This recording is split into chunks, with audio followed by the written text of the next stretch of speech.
ഇന്ന് നമ്മൾ കാണാൻ പോകുന്നത് നോക്കിയയുടെ ബിസിനസ് ക്ലാസ് മൊബൈൽ ഫോണുകളിൽ വളരെ പ്രത്യേകതയുള്ള ഒരു മോഡലാണ് നോക്കിയ E70. 2005 ഒക്ടോബർ 12-നാണ് ഈ ഫോൺ പ്രഖ്യാപിച്ചത്. നോക്കിയ E60, E61 എന്നിവയ്ക്കൊപ്പം പുറത്തിറങ്ങിയ ഈ സീരീസ് വിഭാഗത്തിലെ ഒരു പ്രധാന അംഗമാണ് ഈ ഫോൺ. വെറും 127 ഗ്രാം മാത്രം ഭാരമുള്ള ഈ ഫോൺ പ്രൊഫഷണലുകളെയും കോർപ്പറേറ്റ് ഉപഭോക്താക്കളെയും ലക്ഷ്യമിട്ടിട്ടാണ് നോക്കിയ രൂപകൽപ്പന ചെയ്തത്. സ്യൂസ് 3G എന്ന കോഡ് നെയിമുള്ള E70 സിംബയൻ OSൽ പ്രവർത്തിച്ച ഒരു ശക്തമായ ബിസിനസ് സ്മാർട്ട് ഫോൺ ആയിരുന്നു. ഈ ഫോണിൻ്റെ ഏറ്റവും വലിയ പ്രത്യേകത ഇതിൻ്റെ ഫോൾഡ് ഔട്ട് സ്പ്ലിറ്റ് ക്വാർട്ടി കീബോർഡാണ്. സാധാരണ ഹാൻഡിൽ ബാർ കീബോർഡ് എന്നാണ് ഇത് അറിയപ്പെടുന്നത്. അടച്ചിരിക്കുമ്പോൾ ഒരു ചെറിയ കാൻഡി ബാർ ഫോൺ പോലെ തോന്നുമെങ്കിലും തുറക്കുമ്പോൾ ഇതൊരു മിനി കമ്മ്യൂണിക്കേറ്ററായി മാറും. തമ്പ് ടൈപ്പിംഗ് വളരെ എളുപ്പമാക്കുന്ന ഒരു രീതിയായിരുന്നു ഇത്. ഈ ഡിസൈൻ ആദ്യം ഉപയോഗിച്ചത് നോക്കിയയുടെ 6800-ലാണ്.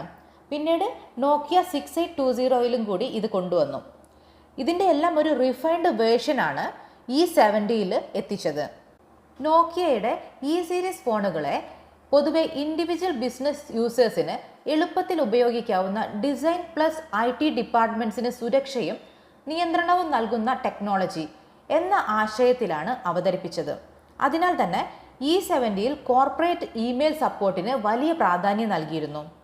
Blackberry Connect, Good Link, 7 mobile mail, 7 always on mail, Visto mobile തുടങ്ങിയ നിരവധി എൻ്റർപ്രൈസ് ഇമെയിൽ പ്ലാറ്റ്ഫോം ഇതിൽ സപ്പോർട്ട് ചെയ്തിരുന്നു. E70 പുറത്തിറക്കുമ്പോൾ നോക്കിയ ഇതിനെ all in one messaging device എന്ന പേരിലാണ് വിശേഷിപ്പിച്ചത്.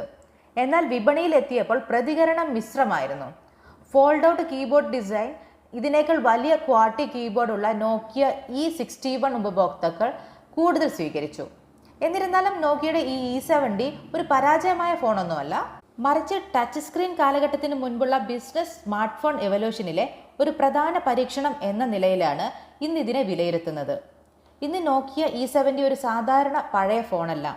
നോക്കിയയുടെ എൻ്റർപ്രൈസ് മൊബിലിറ്റി കാലഘട്ടം ഓർമ്മിപ്പിക്കുന്ന ചരിത്രപരവും കളക്ടേഴ്സ് വാല്യൂ ഉള്ളതുമായ ഒരു ഡിവൈസ് കൂടെയാണ്.